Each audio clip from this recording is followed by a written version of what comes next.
आता ऐका, आता आपण मगाशी शेज बघितलं, शेजची प्रकल्पाची काय बघितली, प्रोसेस बघितली कसं आहे ते, बरोबर की नाही. आता बघायचे शेज प्रकल्प असतील किंवा विकासक होते का नाही, शेज प्रकल्प किंवा शेज विकासक, त्यांना काही सवलती दिलेल्या आहेत का, तर त्यांना प्रोत्साहन मिळण्यासाठी. लक्षात येते का, कारण त्यांना जर सवलती दिल्या तर ते जास्तीत जास्त शेज प्रकल्प विकसित करतील आणि जास्तीत जास्त पद्धतीने काय होईल, निर्यात वाढेल आपली. लक्षात येते का, चांगल्या चांगल्या क्वालिटीचे. म्हणून शेज प्रकल्प उभा राहण्यासाठी काही सवलती दिल्या पाहिजेत, काही प्रोत्साहन दिलं पाहिजे. लक्षात घ्या. आता मग ते सवलती आणि ते प्रोत्साहन कोणाला दिले नीट बघा. सवलती आणि प्रोत्साहन कोणाला दिले. आकडा 1, शेज विकासकांना सवलती आणि प्रोत्साहन दिले. दुसरं, शेज प्रकल्पांना काय दिले, सवलती आणि प्रोत्साहन दिलेलं आहे. लक्षात येते का, कारण आपण दोनच कॉन्सेप्ट बघतोय आतापर्यंत, शेज विकासक आणि शेज प्रकल्प, शेज युनिट आणि शेज डेव्हलपर, दोनच गोष्टी बघतोय का नाही. मग आता शेज विकासकांना काय काय सवलती दिली, शेज विकासकांना काय सवलती दिली. तर आकडा 1, सीमा शुल्क माफ केले. त्यांचं काय केले, सीमा शुल्क माफ केले. कशावरती, आयात वस्तूंवर. कशावरती, म्हणजे बघा आता शेज विकासक आहे, त्याला ते काय करायची, युनिट डेव्हलप करायचंय का, ते युनिट म्हणजे ती जागा डेव्हलप करायची का, हो. मग त्याला काही गोष्टी आयात कराव्या लागतील परदेशातून. मग आयात करत असताना तुला त्या गोष्टी काय करायच्या, माफ. म्हणजे त्याला म्हणायचं आयात शुल्क माफ. कळलं का, आयात शुल्क माफ. कशावरती, सीमा शुल्क, आयात वस्तूंवरती सीमा शुल्क काय केलं, माफ केलं. आयात वस्तूंवरती सीमा शुल्क माफ केलेलं आहे. समजलं का, काय अडचण नाही. कारण आयात करावी लागणार आहेत परकीय वस्तू, परदेशातून वस्तू, भांडवली मोठ्या वस्तू आयातच कराव्या लागणार आहेत वस्तू त्या. मग त्या आयात केल्यानंतर आपल्याला काय करायचं, तर त्याच्यावरती सीमा शुल्क माफ. कोणाला, विकासकाला. नेक्स्ट काय बोलताय, आयकर माफ. काय, आयकर माफ. आयकर माफ म्हणजे इन्कम टॅक्स. कुठला, इन्कम टॅक्स. आयकर म्हणजे इन्कम टॅक्स. कळलं का, इन्कम टॅक्स म्हणजेच आयकर. आयकर काय केला, माफ केला. बघा आता विकासकाने ती डेव्हलपमेंट करून दिली, मग त्याला काहीतरी प्रॉफिट होईल का, काहीतरी पैसे मिळतील का. मग त्या विकासकाला काहीतरी व्यवसायातून उत्पन्न मिळणार आहे, मिळणार उत्पन्न, आणि त्या उत्पन्नावरती त्याला आयकर म्हणजे इन्कम टॅक्स काय केलं, माफ केलं. मग तो व्यवसाय त्या व्यवसाय विकासकाला काही उत्पन्न मिळालं, मग ते उत्पन्न तुम्हाला 15 वर्ष मिळेल, 10 वर्ष मिळेल, बरोबर की नाही. मग ते उत्पन्न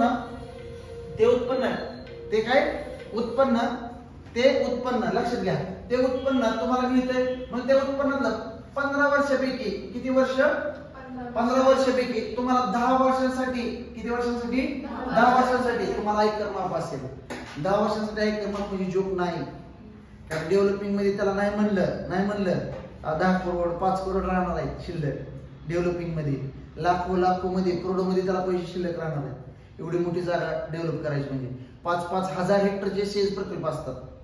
हेक्टरचे, लक्षात येते का, म्हणजे 12,500 एकराचे एवढे मोठे, किंवा 500 एकराचे किंवा 100 एकराचे डायरेक्ट काय असतात, प्रकल्प असतात. लक्षात येते काय बोलतोय, 100 200 हेक्टरचं क्षेत्र असतंय डेव्हलपिंगला घेतलेलं. कळलं का मी काय बोलतोय ते. मग त्याला किती उत्पन्न मिळते लक्षात घ्या. मग तो तेवढं उत्पन्न मिळणार त्याला, प्लस त्याला त्या आयकर पण माफ आहे, इन्कम टॅक्स पण माफ आहे. इन्कम टॅक्स किती असतो, 100 करोड आले तर त्यातले 30 करोड गव्हर्नमेंटला द्यावे लागतात. सांगणार आहे तुम्हाला टॅक्स मध्ये, कळतंय का मी काय बोलतोय, असं आहे ते. मग एवढ्या सोप्या गोष्टी आहेत का त्या, नाही. मग ह्यांच्यासाठी सोपं झालं का नाही, कोणासाठी, विकासकाला सोपं झालं का नाही ते. मग बघा 15 वर्षापैकी कुठली पण 10 वर्ष निवडायची, तर तुम्हाला उत्पन्नावरती काय मिळणार आहे, आयकर माफ, इन्कम टॅक्स काय मिळणार आहे, माफ मिळणार होणार आहे. समजलं का. 15 वर्षापैकी 10 वर्षांसाठी तुम्हाला इन्कम टॅक्स काय असणार आहे, माफी असणार आहे. आता 1 एप्रिल 2017 पासून, कधी 1 एप्रिल 2017 पासून किंवा त्याच्या आधी 1 एप्रिल 2017च्या आधी हे फक्त डेव्हलपिंग म्हणजे काय, डेव्हलप्ड, विकसित म्हणजे काय, डेव्हलप्ड जी लोक होती, विकसित होती का नाही, त्यांच्यासाठी हे लागू होतं आयकर माफ 1 एप्रिल 2017 पर्यंत. लक्षात येते का.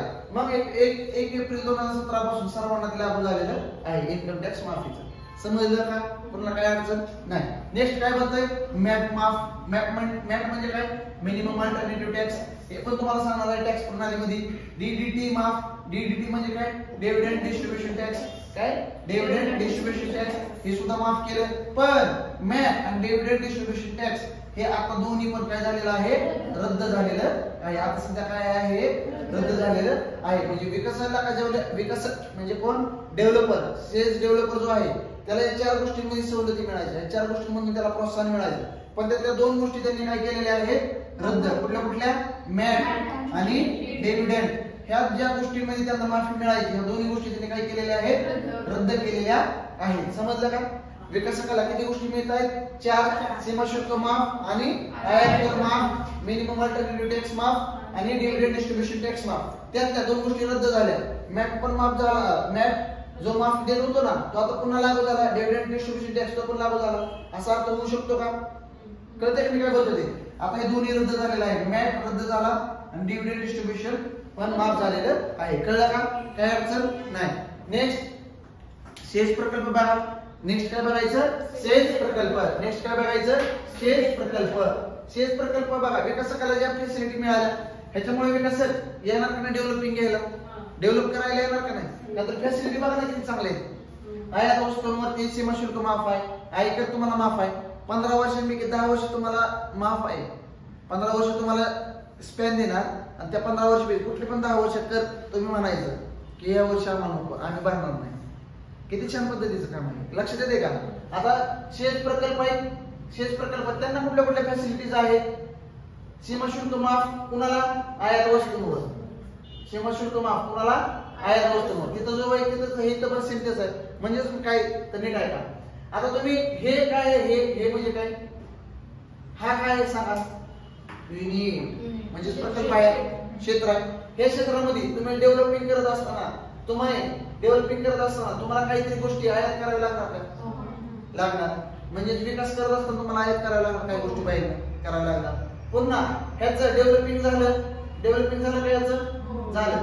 मग डेव्हलपिंग झाल्यानंतर पुन्हा याच्यामध्ये काही छोटे छोटे कार्य चालण्यासाठी काही ना काही गोष्टी कराव्या लागतील, बरोबर का? मग ह्या गोष्टी करत असताना त्यासाठी वस्तू लागतील, त्या आयात केल्या, त्याच्यावरती सीमा शुल्क माफ.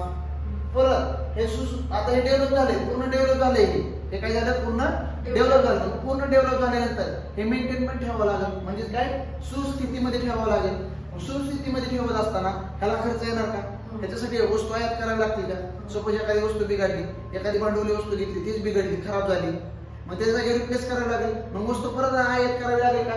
वस्तू पुन्हा काय करावी लागणार? आयात करावी लागणार. मग वस्तू आयात करत असताना त्या वस्तू आयात केल्यानंतर पुन्हा त्याच्यावरती काय लागणार? सीमा शुल्क. पण तो सीमा शुल्क यांनी काय केला? माफ केला. लक्षात आलं का? आणि सपोज ती जर भारतामध्येच वस्तू मिळाली, जी वस्तू आपण बाहेर आयात केली तीच वस्तू जर डेव्हलपिंग साठी भारतामध्येच खरेदी केली तर खरेदीवरची कर माफी असणार आहे. देशामध्येच खरेदी केली त्याला पण माफ, बाहेर नागावली त्याला पण माफ कर. लक्षात आलं का? नेक्स्ट काय? निर्यात केली का वस्तू तुम्ही, आता तुमचं हे बघा, हे तुमचं काय क्षेत्र आहे, ह्या क्षेत्रामध्ये वस्तू निर्माण झाल्या का? झाल्या. आणि ह्या वस्तू तुम्ही काय केल्या? निर्यात केल्या. काय केल्या? निर्यात केल्या. काय केल्या? निर्यात केल्या. निर्यात केल्या म्हणजेच काय केल्या? एक्सपोर्ट केल्या. काय केल्या? एक्सपोर्ट. मग एक्सपोर्ट केला का तुम्ही, मग त्यातून तुम्हाला काय मिळणार?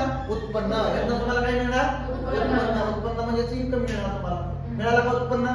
उत्पन्न मिळालं. मग ह्या उत्पन्नावरती तुम्हाला लागायचा निगम टॅक्स म्हणजेच कॉर्पोरेशन टॅक्स. कुठला? Corporation tax. कॉर्पोरेशन टॅक्स लागायचा. काय लागायचा? कॉर्पोरेशन टॅक्स म्हणजेच काय? निगम कर. कुठला कर? निगम कर. कुठला कर? निगम कर लागणार. मग तो निगम कर सुद्धा यांनी माफ केला. लक्षात येते? गव्हर्नमेंटने काय केला? निगम कर सुद्धा माफ केला. मग निगम कर कोणासाठी माफ? पहिल्यांदा 5 वर्षासाठी. पहिल्या 5 वर्षासाठी 100% कर माफी. वस्तू तुम्ही निर्यात केली, तुम्हाला उत्पन्न मिळालं, निगम कर भरायचाच नाही. किती वर्ष? 5 वर्ष. मग त्याच्या पुढच्या 5 वर्षांसाठी काय? 50% भरायचा. किती टक्के भरायचा? 50% भरायचा. कळते का? 100% माफी होती. आता म्हणजे सपोज आता आपण 2000 कधी मध्ये 24 मध्ये, कधी 2024 मध्ये, 2024 ते 5 किती? 2029. म्हणजे 5 वर्ष झाली का? ह्या 5 वर्षात तुम्ही निगम कर भरायचा नाही, 1 रुपया पण नाही भरायचा. आता 2029 ते 2034 पुन्हा 5 वर्ष, 2034 पर्यंत पुन्हा 5 वर्ष. त्या 5 वर्षात तुम्ही फक्त किती? 50% निगम कर भरायचा. लक्षात येते का? सपोज समजा तुम्हाला जर 100 रुपये हा निगम कर लागत असेल तर तुम्ही आता 2029 ते 2034 या वर्षात किती भरणार? 50 रुपये निगम कर भरणार आहे. सपोज बोललोय, समजा. समजलं? तुम्हाला काही अडचण नाही. आता तुम्हाला नफा झाला का निर्यातीमधनं किंवा शेज प्रकल्प उभा केल्यानंतर किंवा शेज मधून तुम्हाला काहीतरी नफा झाला? मग नफा झाल्यानंतर तुम्ही पुन्हा यातच गुंतवणूक केली का? तुम्ही सेज प्रकल्पांमधून तुम्हाला नफा झाला, मग तुम्ही काय केली? पुन्हा त्या सेज प्रकल्पांमध्ये काय केली? पुनर्गुंतवणूक केली. पुनर्गुंतवणूक केल्यानंतर तुम्हाला 50% करमुक्तता असते. किती टक्के? 50%. पण कधी? पहिल्या गुंतवणुकीसाठी. कुठल्या गुंतवणुकीसाठी? पहिल्या गुंतवणुकीसाठी. म्हणजे गुंतवणूक म्हणजे एफडी. कळते का? तुम्ही काय? Direct investment. लक्षात द्या, गुंतवणूक तुम्ही गुंतवणूक केली का? पहिल्या गुंतवणुकीसाठी तुम्हाला किती करमुक्तता आहे? 50%. किती? 50%. पण हे कुठल्या प्रकल्पांना लाभ आहे? नफ्याबद्दलचं किंवा पुनर्गुंतवणुकीबद्दलचं. 31 मार्च 2020 च्या आधी. कधी? 31 मार्च 2020 च्या आधी जे प्रकल्प उभा राहिले त्यांच्यासाठीच ही नफ्याची आणि पुनर्गुंतवणुकीची अट आहे. त्यांच्यासाठीच 50% ही करमुक्तता आहे. पण कधी करमुक्तता? पहिल्यांदाच करमुक्तता. तुम्ही तुमच्यापाशी नफा झाला, मग नफा झाल्यावर तुम्ही गुंतवणूक करता का नाही? म्हणजे की जसं सपोज तुम्हाला एका कंपनीमधून प्रॉफिट झालं, तुम्ही ते प्रॉफिट घेतलं आणि पुन्हा सेज प्रकल्पामध्ये दुसरी कंपनी टाकली. ते दुसरी कंपनी टाकत असताना तुम्हाला तिथे कर भरावा लागतो. मग ती पहिल्यांदा गुंतवणूक करताय का नाही? तुम्ही त्या नफ्यातून मिळालेली पहिल्यांदा गुंतवणूक करताय, मग तुम्हाला तिथे 50% करमुक्तता असणार आहे. पण हे कुणाला लागू? जे 31 मार्च 2020 च्या आधी जे प्रकल्प आलेत ना त्यांनाच लागू. कुणाला लागू? 31 मार्च 2020 च्या आधी जे प्रकल्प आलेत ना त्यांनाच लागू आहे. समजलं का? कुणाला काय अडचण नाही. आणि केंद्र आणि राज्य शासनाची ते काय असणार आहेत? Window, single window. म्हणजेच काय की सिंगल विंडो मगाशी पण सांगितले मी तुम्हाला. सिंगल विंडोमुळे केंद्र आणि राज्य शासनाला पण काम करायला सोपं जातं आणि त्याच्यामुळे काय होतं? फास्ट मध्ये सेज प्रकल्प उभा राहतात. आणि यांनी काय सांगितलं? यांना मॅट सुद्धा काय केला? यांनी रद्द केलेला आहे. पहिल्यांदा त्या सेज प्रकल्पांना सेज प्रकल्पांना काय मॅट लागू होता. मग तो लाभ असल्यानंतर मॅट प्रकल्प कुठल्याही सेज प्रकल्पांना जो पण मॅट कर माफ होता तो आता पुन्हा लागू झाला. म्हणजेच काय? तो मॅट आता रद्द झालेला आहे. मॅट जी कर माफी होती का? मॅटची माफी काय झाली? रद्द झालेली आहे. समजलं का? गुड.